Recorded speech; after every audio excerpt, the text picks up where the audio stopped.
September 7వ తేదీ వినాయక చవితి. ఎంతో పవిత్రమైన విశేషమైన రోజు. వినాయకుని పెళ్లి కథను విన్నా లేక చదివినా సకల శుభాలు కలుగుతాయి. జన్మల దోషాలు తొలగి కోటి జన్మల పుణ్యం వస్తుంది. మరి ఆ కథ ఏంటో ఇప్పుడు ఈ వీడియోలో తెలుసుకుందాం. వివాహం కొత్త ఇంట్లోకి ప్రవేశించే సమయంలో సైతం వినాయకుడికే తొలి స్థానం. పురాణాల ప్రకారం గణేశుడు పార్వతీ పరమేశ్వరుల పుత్రుడు. అయితే వినాయకుడు బ్రహ్మచారి అని, తనకు పెళ్లి జరగలేదని అనేక కథలు ప్రచారంలో ఉన్నాయి. ఎందుకు అంటే వినాయకుడు బ్రహ్మచారిగా ఉండాలని కోరుకున్నాడట. కానీ వినాయకుడికి ఒకరితో కాదు, ఏకంగా 2 మహిళలతో వివాహం జరిగిందని కొన్ని పురాణ కథలు చెబుతున్నాయి. దైవక యోగం ద్వారా 2 స్త్రీలను వినాయకుడు పెళ్లి చేసుకున్నాడట. ఆ కథలేంటో ఇప్పుడు తెలుసుకుందాం. ఒకసారి వినాయకుడు ప్రశాంతమైన వాతావరణంలో తపస్సు చేస్తూ ఉంటాడు. ఆ సమయంలో అటుగా వెళుతున్న తులసి గణేశుణ్ణి చూసి ఆకర్షితురాలు అవుతుంది. అంతేకాదు, వినాయకుణ్ణి వివాహం చేసుకోవాలని కోరుతుంది. దానికి విఘ్నేశ్వరుడు ఇలా చెప్తాడు: చూడు తులసి, నేను బ్రహ్మచారిని, నిన్ను వివాహం చేసుకోవడం కుదరదు అని చెప్పి ఆమె ప్రతిపాదనను వినాయకుడు తిరస్కరిస్తాడు. దానికి తులసి ఇలా పలుకుతుంది: చూడు విఘ్నేశ్వర, ఆడదాన్నై ఉండి మనసులో కోరిక చెప్పి నీ ముందు పెట్టినా కూడా నీవు నన్ను తిరస్కరించావు. కాబట్టి నీకు ఇదే నా శాపం. నీవు ఎలా అయితే నన్ను పెళ్లి చేసుకోనని తిరస్కరించావో ఆ పెళ్లి నీకు 2 అవుతుంది. 1 కాదు, 2 పెళ్లిళ్ళు అవుతాయని కోపంతో శపించింది తులసి.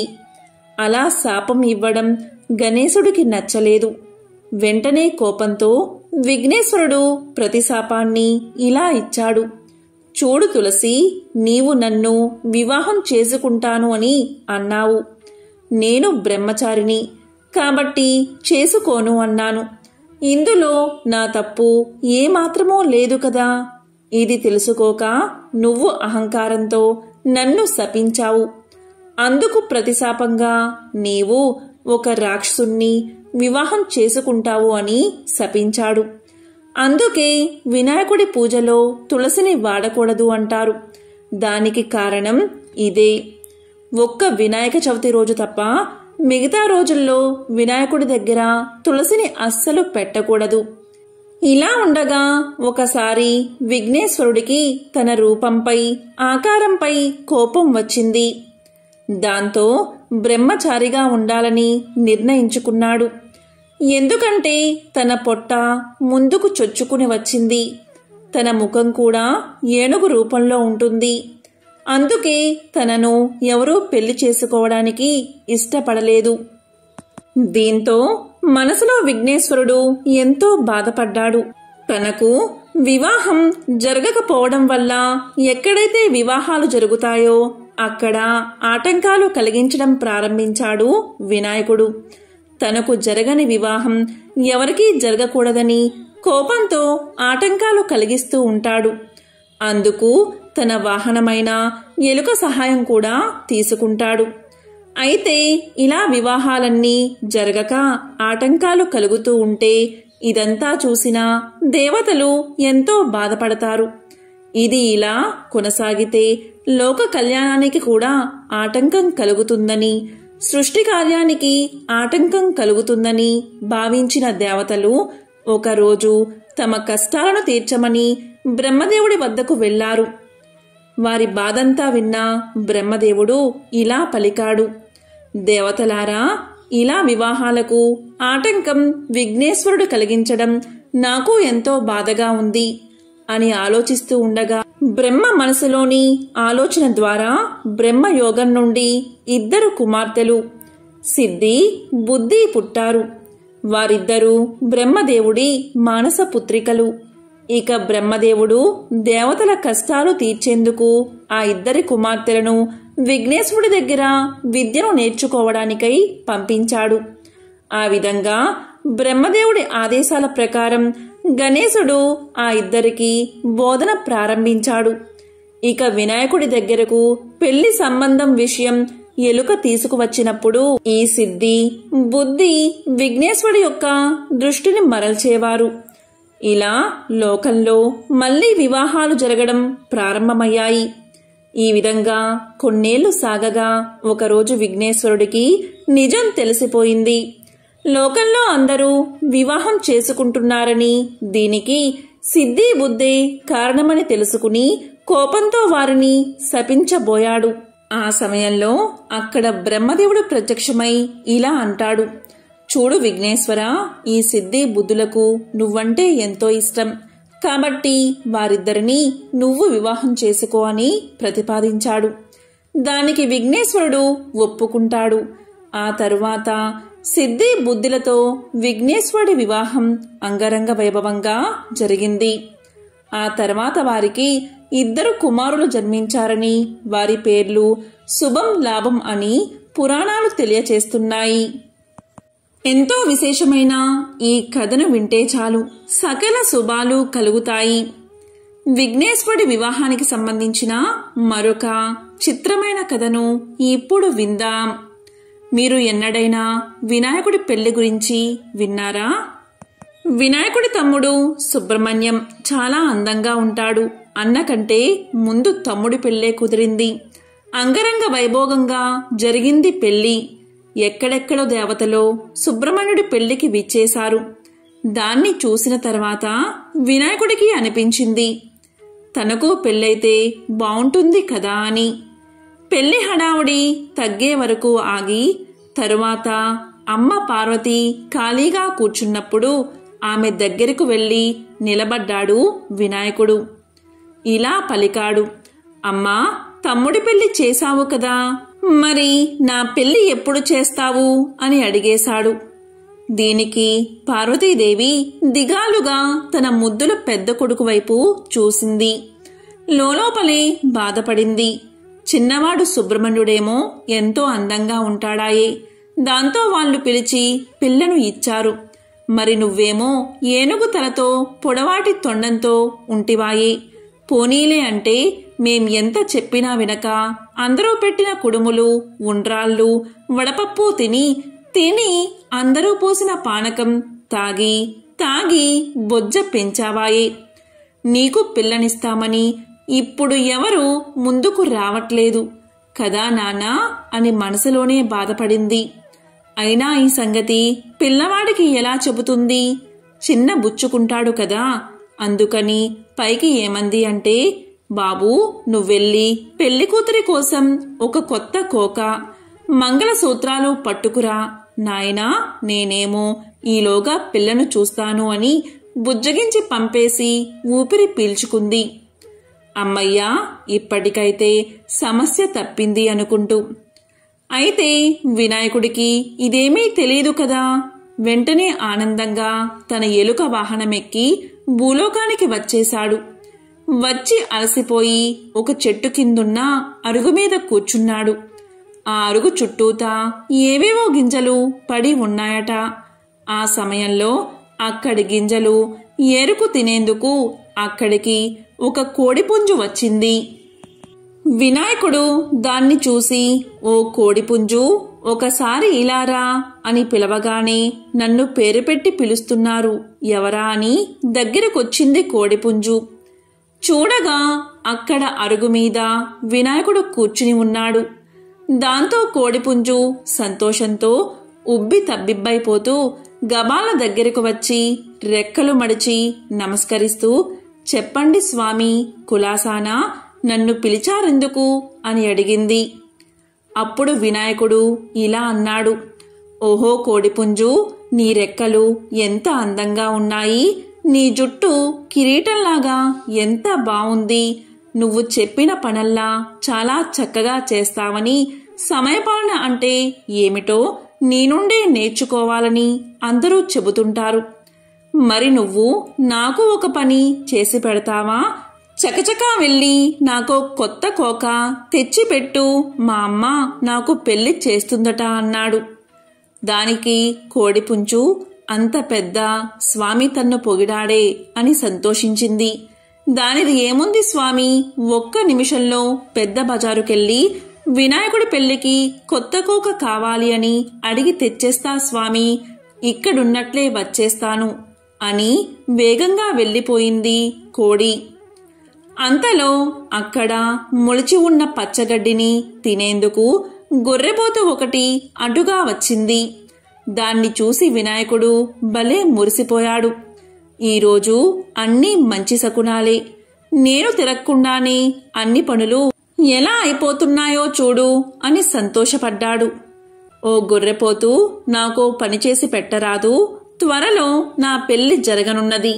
దానికోసం నువ్వు కంసాలి దగ్గరికెళ్ళి మంగళసూత్రాలు చేయించుకురా, వెంటనే వెళ్ళు అని చెప్పాడు. దానికి గొర్రెపోతూ, ఓహో అలానా స్వామి, అయితే మాకు పప్పన్నం దొరుకుతుందన్నమాట. ఇదిగో ఇప్పుడే వెళ్ళి తెస్తాను. అందెంతలోకి మీరడిగారని చెప్పి ఇప్పుడే కంసాలి దగ్గరికి వెళ్ళి పట్టుకు వచ్చేస్తాను చూడండి అంటూ వెళ్ళింది.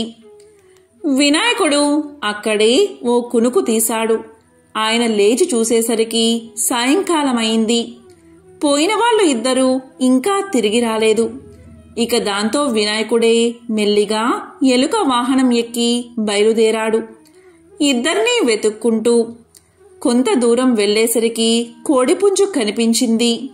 ఏమే కోడిపుంజు, నా కొత్త కోక ఎక్కడా అని అడిగాడు దాన్ని. అప్పుడు కోడిపుంజు ఇలా పలికింది, స్వామి మీకోసం కొత్త కోక తీసుకువస్తున్నానా? అంతలో అక్కడ నాకు ఒక జొన్నకంకి కనిపించింది. దాన్ని చూడగానే విపరీతంగా ఆకలి వేసింది. ఒక్క కంకి తినేసి వద్దామని మీ కొత్త కోకను పక్కన పెట్టి కంకి తినేసి వచ్చాను. అలా చేసేసరికి అక్కడ కోకలేదు. దాంతో ఇక మధ్యాహ్నం నుంచి దాన్నే వెతుకుతూ తిరుగుతూ ఉన్నానయ్యా అని చెప్పింది. దాంతో వినాయకుడు ఇలా అన్నాడు, చూడు కోడిపుంజు, నువ్వు కొత్త కోక తీసుకువస్తేనే నా పెళ్లి. అందుకని త్వరగా వెళ్లి వెతుక్కురా, లేకపోతే ఎలుక చేత నిన్ను కొరికించేస్తా, జాగ్రత్త అని బెదిరించాడు. దాంతో కోడిపుంజు కొత్త కోకో అని అరుచుకుంటూ ఆ కొత్త కోక కోసం ఈనాటికి వెతుకుతూనే ఉంది. పాపం ఆ అరుపేనట మనకు కొక్కరొక్కో అని వినబడేది. కోడిపుంజు కోక తేకపోయేసరికి ఇక సరేలే అని వినాయకుడు గొర్రెను వెతుకుతూ ఆ బజారు ఈ బజారు తిరిగాడట. అనుకున్నట్లుగానే గొర్రెపోతు ఎదురయ్యింది. స్వామి కోపంగా, ఏ గొర్రెపోతూ, నా తాలిబొట్టెక్కడా అనగానే అది వణికిపోతూ, స్వామి తమరు అడిగారని చెప్పగానే కంసాలి కనకయ్య తాలిబొట్టు చేసి ఇచ్చేశాడు. ఆ తర్వాత వస్తూ ఉంటే నాకు ఆకలి వేసింది. ఆ సజ్జ చేలో గడ్డి తింటూ ఒక్క క్షణం ఏమారాను. అంతలోనా ఎవరో ఆ తాలిబొట్టు కాజేశారయ్యా అని భయపడుతూ చెప్పింది గొర్రెపోతు. వినాయకుడికి మహా కోపం వచ్చేసింది. నువ్వు త్వరగా వెతికి తెచ్చివు, నా పెళ్లి జరగాలి అంటే ఆ తాళి కావాల్సిందే అనేశాడు కోపంగా. అలాగే స్వామి అని గొర్రెపోతూ పాపం ఆనాటి నుండి ఈనాటి వరకు వంచిన తల ఎత్తకుండా ఆ తాలిబొట్టు కోసం వెతుకుతూనే ఉంది. అయినా ఏం చేస్తాం, ఈ రోజు వరకు కూడా అటు తాలిబొట్టు కాని ఇటు కొత్త కోక గాని రానేలేదు. దాంతో మరి వినాయకుడి పెళ్లి జరగనేలేదు.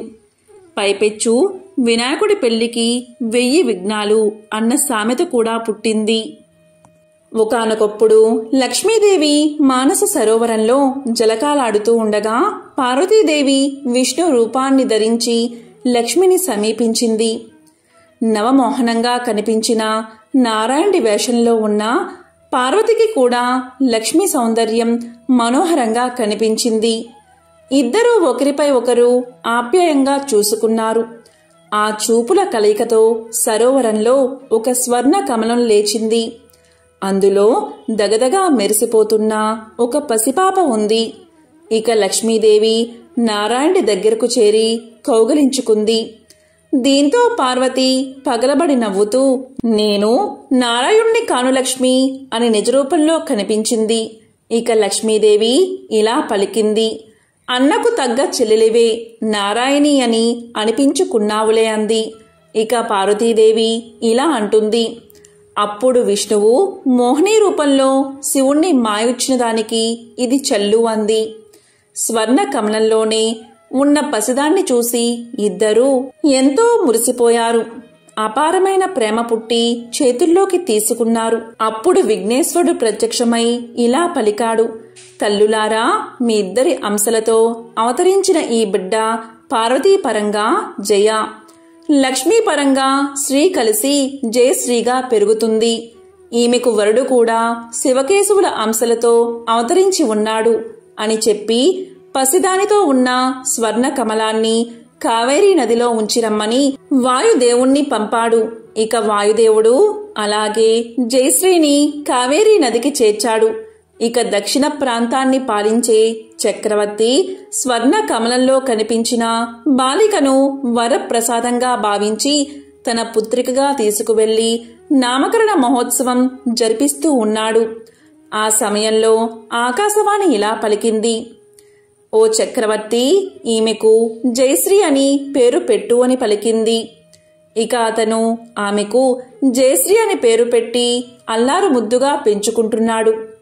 జయశ్రీ రాకుమారిగా పెరిగి ముల్లోకాలలో అంత సౌందర్యవతి సాహసవంతురాలు ఉండదని పేరు తెచ్చుకుంది.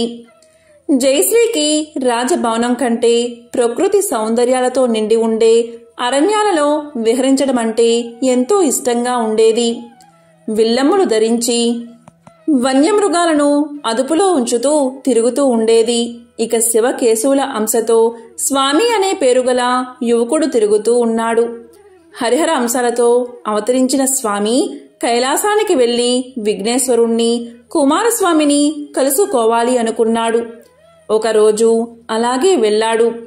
అప్పుడు విఘ్నేశ్వరుడు, కుమారస్వామి ముచ్చటలాడుకుంటూ ఉన్నారు. అప్పుడు విఘ్నేశ్వరుడు కుమారస్వామితో ఇలా పలికాడు, ఈ మానస సరోవరంలోని లక్ష్మీ పార్వతుల తేజస్సులతో స్వామికి కాబోయే దేవేరి ఉదయించింది అని అన్నాడు. ఇక స్వామి ఆ మాటలు విన్నా ఏమీ తెలియనివాడివలే మౌనంగా తన ఇంటికి చేరుకున్నాడు. ఒకరోజు స్వామి వినోదంగా పెద్ద పులి మీద స్వారీ చేస్తూ అరణ్యంలో తిరుగుతూ ఉండగా పులిని కదలనివ్వకుండా చుట్టూరా బాణాలు రివ్వురివ్వున నాటుకున్నాయి. ఇక స్వామి బాణాలు వచ్చిన దిశగా కోపంగా చూశాడు. విల్లమ్ములతో టీవీగా నుంచుని చిరునవ్వు విసిరిన జయశ్రీ కనిపించింది. స్వామి గుండెల్లో బాణంలాగా గుచ్చుకుంది. ఇక జయశ్రీకి స్వామి గురించి విఘ్నేశ్వరుడు ఇదివరకే కలలో చెప్పి ఉన్నాడు. అతని కోసమే ఆమె అరణ్యాల్లో తిరుగుతుంది. ఇక నారదుడి ఆదేశం ప్రకారం జయశ్రీకి స్వయంవరం ఏర్పాటు చేశాడు చక్రవర్తి.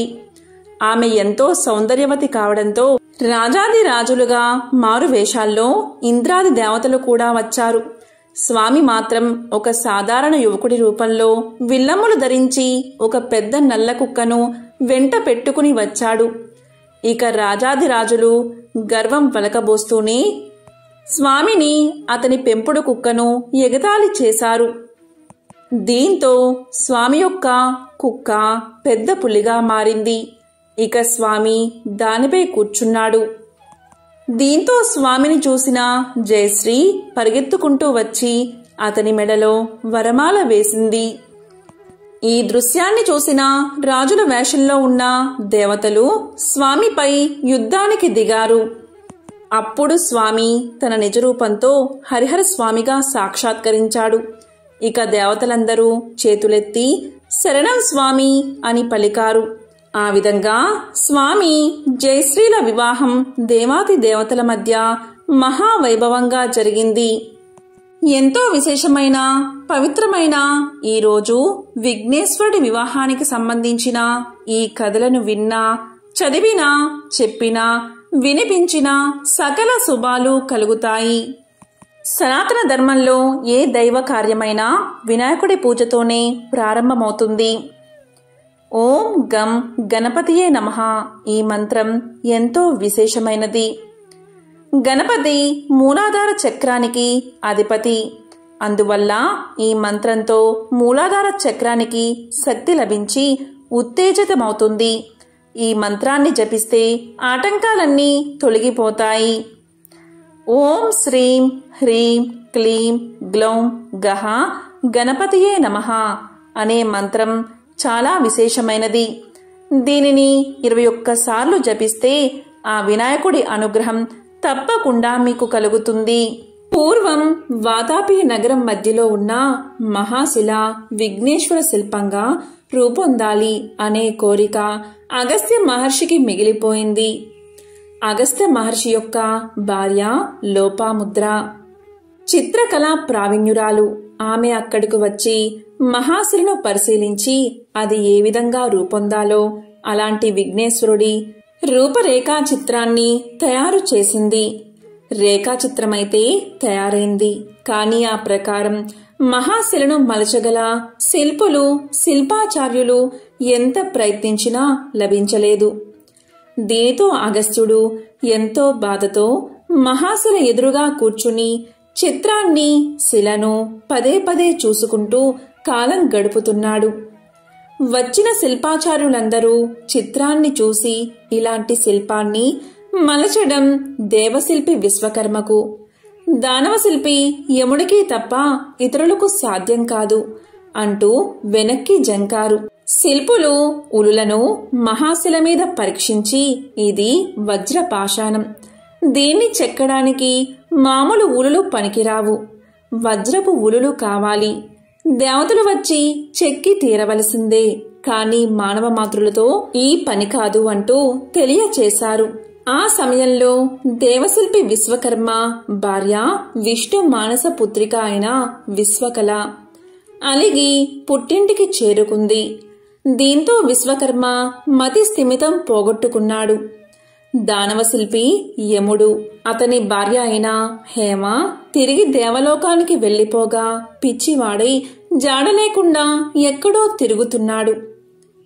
కాబట్టి విశ్వకర్మను యముణ్ణో పిలుద్దాము అన్న వారి స్థితి అంత అధ్వానంగా ఉంది.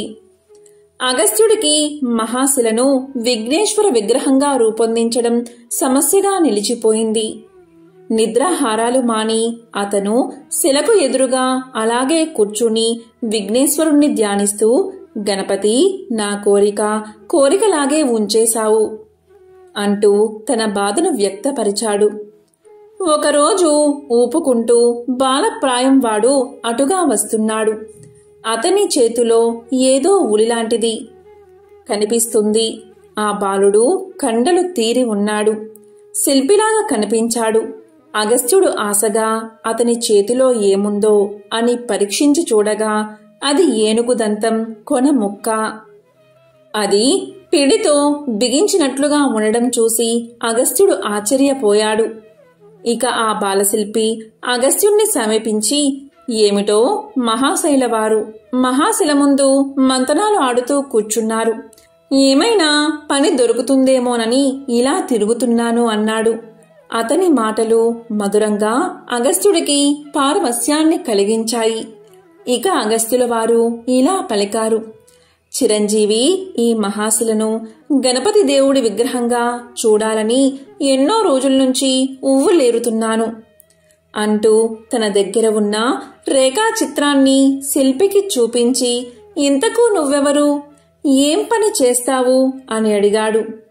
దానికి ఆ బాలుడు ఇలా సమాధానం చెప్పాడు, నేను చేసే పనుల్లో మొదటిది పుష్టిగా తినడం, తరువాత శిల్పం చెక్కడం, నన్ను బాల శిల్పాచార్యుడు అని పిలుస్తూ ఉంటారు అని బాలశిల్పి తెలియచేశాడు. అగస్త్యుడికి అతని మాటల తీరు మేను పులకరించేలా ఉండి నవ్వు పుట్టించాయి. ఆయన్ని సందేహంగా చూస్తూ, మహాశిలను మహాశిల్పంగా రూపొందించే మహాశిల్పి కోసం పడిగాపులు కాస్తున్నాను. నీవేమో శిల్పిని అంటున్నావు, కాని బాల శిల్పివి. ఈ శిల బ్రహ్మాండమైనది, మహోన్నతమైనది, నీవేమో పొట్టివాడివి. అలాంటప్పుడు మహాశిల్పాన్ని నీవు మలచగలవా అని అగస్త్యుడు పలికాడు. ఆ మాటలకు బాలశిల్పి నవ్వి ఇలా అన్నాడు, నేను బాలశిల్పిని అయినంత మాత్రాన నా శిల్పం మహాశిల్పం కాదని అనుకోకు.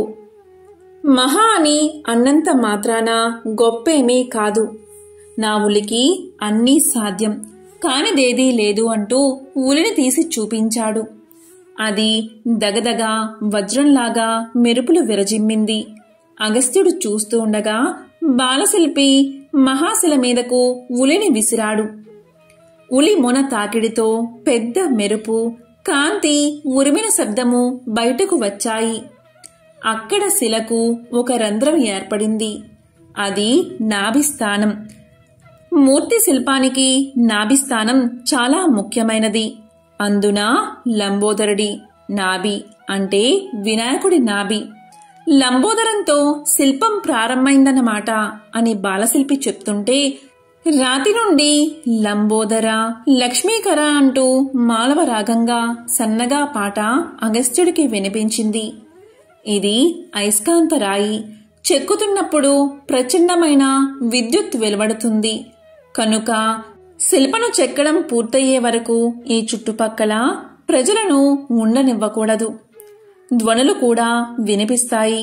నగరవాసులు భయపడి కంగారు పడవలసిన అవసరం లేదు. కాబట్టి ఓ మహర్షి, ఇక నీవు వెళ్ళవచ్చు. వెళ్ళి నిశ్చింతగా నిద్రపోయి తెల్లవారుజాముకి ఇక్కడికి రావచ్చు. అప్పటికి శిల్పం పూర్తవుతుంది అని చెప్పాడు బాలశిల్పి. దానికి అగస్త్యుల వారు ఆశ్చర్యపడ్డారే కాని అంతకు మించి మరేమీ అతనికి తోచలేదు.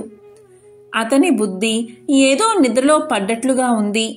అప్పుడు అగస్త్యుల వారు కొంచెం తేరుకుని రేఖా చిత్ర పటాన్ని తీసి బాలశిల్పికి ఇవ్వబోతూ ఉంటే దానికి బాలశిల్పి ఇలా అంటున్నాడు, ఇదివరకే చూపించావు కదా, ఒకసారి చూస్తే చాలు. పదే పదే చూసుకుంటూ చెక్కే రకం ఈ బాలశిల్పి కాదు. ఒక ఆటలాగా చెక్కుకునే రకం. అంతా అయ్యాక చిత్రం గీసిన వారిని వచ్చి చూసుకోమను. సరిగ్గా ఉందో లేదో, చిత్రానికి ఎంత ఇచ్చావో ఏమో కాని నాకు మాత్రం ప్రతిఫలం ఎంత ముట్ట చెబుతావో చూడాలి అని చిలిపిగా అన్నాడు. అతని చివరి మాటలు అగస్త్యునికి దిగులు పుట్టించాయి. తన భార్య లోపాముద్ర కోరిక మేరకు తీసి ఉంచిన ధనం తప్పితే తన అధీనంలో ఇంకేమీ లేదు. అంతా పంచి పెట్టేశాడు. శిల్పికి పారితోషకంగా ఆ కొద్దిపాటి ధనం ఇచ్చివేయక తప్పదు. లోపాముద్రకు ఏం చెప్పను ఇలా అనుకుంటూ అగస్త్యులు వెళ్లేసరికి లోపాముద్ర ముఖం తేజోవంతంగా దీపంలా వెలిగిపోతూ ఉంది. ఏమిటి సంగతి అన్నట్లు భార్య వంక చూశాడు అగస్త్యుడు. ఆనందంతో, అగస్త్యుల వారు నన్ను మన్నించాలి, ఋషుపత్నిలాగే ఉండాలని, అదే ధర్మమని నాకు ముందర నుంచి తెలుసు. నగలు, మంచి బట్టలు కావాలని, ధనం సేకరించుకురమ్మని నేను ఎందుకు అన్నానో నాకే ఆశ్చర్యంగా ఉంది. ఇప్పుడు ఏదో ఒక మహత్కార్యం నెరవేరడానికి అనిర్వచనమైన ఏదో శక్తి నా నోట ఆ మాటలు పలికించినట్లు తోస్తుంది. నాకు ఏ పట్టు చీరలు వద్దు, ఏ ధనము వద్దు, ఏ ఆభరణాలు వద్దు. నాలో తాత్కాలికంగా ప్రవేశించిన అజ్ఞానం ఇప్పుడిప్పుడే తొలగిపోతుంది అని పలికింది లోపాముద్ర. ఆమె మాటలకు అగస్త్యుడు లోలోపల సంతోషించాడు. శిల్పి కుదిరాడు. శిల్పం తయారవుతున్నట్లే తెల్లవారేసరికి పూర్తవుతుందట అన్నాడు. దానికి ఋషిభార్య లోపాముద్ర ఇలా పలికింది, ఏమిటి తెల్లవారేసరికి ఆ మహాశిల శిల్పమవుతుందా? ఆ శిల్పి మానవుడా దేవుడా అన్నది. దానికి అగస్త్యులు ఇలా పలికారు, మానవ మాత్రుడే, బాలుడు కూడా. ప్రతిఫలం ఎలా ఇవ్వాలో, ఎంత ఇవ్వాలో ఏమీ తోచకుండా ఉంది అన్నాడు. దానికి లోపాముద్ర ఇలా పలికింది, నా నిమిత్తంగా తీసి ఉంచిన ధనం ఉంది కదా, అది చాలదా అని పలికింది. దానికి అగస్త్యుల వారు ఇలా అన్నారు, తెల్లవారాక ఏదో ఒక విధంగా సరిపెట్టవచ్చులే అన్నారు. అప్పుడు లోపాముద్ర ఇలా పలికింది, రేపు భాద్రపద శుద్ధ చతుర్థి వినాయక చవితి రోజు. ఆ మహాశిల ధ్యాసలో పడి మీరు నెలలు తిథులు మర్చిపోతున్నారు అంది. దానికి అగస్త్యులు ఇలా అంటున్నారు, ఏమిటి రేపు వినాయక చవిత? విఘ్నేశ్వర శిల్పం తయారవ్వడం చిత్రంగా ఉందే అంటూ అగస్త్యుల వారు ఆశ్చర్యపడుతూ ఉంటే లోపాముద్ర ఇలా అంటుంది, ఆ శిల్పి బాలుడు కాదు, మానవ మాతృడు కూడా కాదు అంది. భార్య మాటల్లో ఏదో అద్భుత సత్యం ఉంది అనిపించింది అగస్త్యుల వారికి. చాలా రాత్రి గడిచింది, నిద్ర పట్టలేదు, ఉత్సాహం పెరిగింది. ఏం జరుగుతుందో చూడాలని అగస్త్యుల వారు బయలుదేరారు. అగస్త్యుల వారు మహాశిల దగ్గరికి చేరేసరికి అక్కడ కనిపించిన దృశ్యాన్ని చూసి ఆశ్చర్యపోయారు. అలాగే చతికిల పడిపోయారు. కొన్ని వందల ఉలులు శిల్పాన్ని వాటంతట అవే చెక్కుతున్నాయి. రంగురంగుల విద్యుత్ కాంతులు మిరమిట్లు గొలుపుతున్నాయి. కనకనమని శబ్దం, నూరుమంటూ శబ్దం వెలువడుతుంది.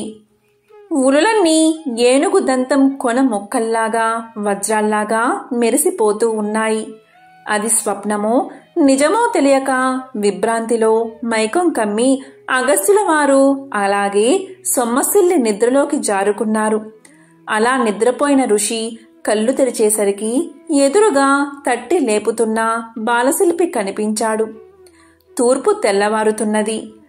బాలశిల్పి ఇలా అంటున్నాడు, ఏమిటి మహర్షి ఇక్కడ ఇలా నిద్రపోతూ ఉన్నావు? యోగ విద్యా పారంగతుడైన నీవు ఈ కలల నిద్ర ఏమిటి? శిల్పం పూర్తయింది. చిత్రం గీసిన వారిని వచ్చి చూసుకోమను. చిత్రించిందంతా సరిగ్గా శిల్పం రూపం పొందిందో లేదో అని బాలశిల్పి అంటూ ఉండగా పల్లెం నిండా కుడుములు, జలము, పూలు పట్టుకుని లోపాముద్ర అక్కడికి చేరుకుంది. అగస్త్యుల వారు సంభ్రమాశ్చర్యాలతో స్ఫటికంలో మెరిసిపోతున్న విఘ్నేశ్వర మహాశిల్పాన్ని చూస్తూ ఉండగా బాలశిల్పి ఇలా పలికాడు, మరి నాకు ప్రతిఫలం ఏమిస్తావో ఇవ్వు మరి అన్నాడు. ఇక అగస్త్యుడు మాట తడబడుతూ, మహాశిల్పి నీకు ఏమిచ్చినా చాలదు, అయినా చంద్రుడికో నూలు పోగు అన్నట్లు కొద్దిపాటి ధనం తీసి ఉంచాను, తెస్తాను అన్నాడు. ఇక బాలశిల్పి ఇలా పలికాడు, సరే ఇంతకు రేఖా చిత్ర రచన చేసినందుకు ఎంత ఇచ్చావో చెప్పు. శిల్పం చెక్కడం శ్రమ మాత్రమే, కానీ శిల్పాకృతి అంతా మూలమైన ఆ రేఖా చిత్రానిది. చిత్రాన్ని గీయడం ఊహా సంపన్నమైన మేధస్సుతో కూడిన కళ అన్నాడు. దానికి అగస్త్యుల వారు, అయ్యా బాలశిల్పి, చిత్రాన్ని చిత్రీకరించింది మరెవరో కాదు, నా భార్యే లోపాముద్ర అన్నట్లుగా ఆమె వంక చూశాడు. ఇక లోపాముద్ర ఏదో తన్మయ అవస్థలో మునిగిపోయి ఉంది. అప్పుడు బాలశిల్పి ఇలా పలికాడు, ఏమిటి మహర్షి, నేనైతే ఒక మహానగరాన్ని నిర్మించడానికి సరిపడే ధనాన్ని నీ భార్యకు ఇచ్చి ఉందును. అంత గొప్ప రేఖాచిత్రమది. ఆ ధనమంతా ఆ అమ్మకే చెందుతుంది అన్నాడు. దానికి అగస్త్యుల వారు ఇలా పలికారు, అసలు ఆ ధనాన్ని ఆమె కోసమే తీసి ఉంచాను అన్నాడు అని నోరు జారాడు. దానికి బాలశిల్పి ఆశ్చర్యంగా ఇలా అన్నాడు, ఏమిటి ఇంతకు ఇది స్త్రీ ధనమన్న మాట. మాట చెప్పావు కనుక సరిపోయింది. నువ్వు ఇచ్చినా నేను పుచ్చుకోను. ఎంత ఘోరం జరిగి ఉండేదో నేను తీసుకుంటే. అందులో చిల్లి గవ్వ కూడా నాకు అక్కర్లేదు అంటూ లోపాముద్రవంక చూసి, అమ్మా నీ చేత్తో ఒక బెల్లం కుడుము నాకు పెట్టు, నాకు అదే చాలు. చెక్కిందానికి బొక్కిందే కూలి అని బ్రహ్మ శిల్పుల నుదుట ఎప్పుడో రాసి పెట్టేశాడు అన్నాడు. ఆ మాటలు వినడంతోనే లోపాముద్ర కుడుముల పెళ్ళాన్ని అతని ఎదుట పెట్టి సాష్టాంగపడి బాలశిల్పి పాదాలు పట్టుకుని, విఘ్నేశ్వర నీ అనుగ్రహంతో మా జన్మలు తరించాయి అంది. దాంతో బాలశిల్పి అదృశ్యమయ్యాడు. అగస్త్యుణ్ణి ఆవరించిన మాయ విడిపోయింది. విఘ్నేశ్వర మహాశిల్పం ముందు ప్రణమిల్లి, విఘ్నేశ్వర నేను ఎంతో గొప్ప యోగాబలం కలవాడిని అని, తపస్సాలిని అని గర్వపడుతూ ఉండేవాడిని. నీ ముందు వట్టి అజ్ఞాన్ని అయిపోయాను. ఎంతటి వాడైనా నీ మాయకు అతీతుడు కాదు అంటూ నమస్కారాలు చేస్తూ లెంపులు వేసుకుంటూ ఉంటే శిల్పంలోంచి వాతాపి గణపతి భజేహం అనే కీర్తన హంసధ్వని రాగంతో మారు మోగుతూ వినిపించింది. అప్పుడు ఆ గానానికి తన్మయుడైన అగస్త్యుడు ఇలా పలికాడు: వాతాపి గణపతి, నీ అద్భుత శిల్పాన్ని నీవే మలుచుకున్నావు. ఇటువంటి మహోన్నత శిల్పం చెక్కడం ఎవరి తరమో అన్నాడు. అప్పుడు విఘ్నేశుడి విగ్రహంలోంచి ఇలా పలికాడు: అగస్త్య మహర్షి, నా కోసమని నేను శిల్పం చెక్కుకోలేదు. నీ తృప్తి కోసం నీ కోరిక నెరవేర్చాను అంతే. అందువల్ల ఈ మహాశిల్పం కొంతకాలం మాత్రమే ఉంటుంది. అటు తర్వాత అదృశ్యమవుతుంది. ద్వాపరంలో ధర్మరాజు అశ్వమేధ యాగం సందర్భంలో ఇదే స్థానంలో మరొక పెద్ద విగ్రహాన్ని ప్రతిష్ఠింపచేస్తాడు అంటూ విఘ్నేశ్వరుడి మాటలు వినిపించాయి. ఇక అగస్త్యుడు శిల్పానికి నమస్కారం చేసి పూజలు చేశాడు. కాబట్టి ఎవరైతే ఈ కథను వింటారో లేక చెప్తారో వారి జన్మల పాపాలు పోయి కోటి జన్మల మహాపుణ్యం వస్తుంది. వారి పాపాలన్నీ అగ్నిలో పడిన దూది మాదిరిగా నశిస్తాయి. సకల శుభాలు కలుగుతాయి. ఓం గం గణాధిపతయే నమః. ఓం విఘ్నేశ్వరాయ నమో నమః.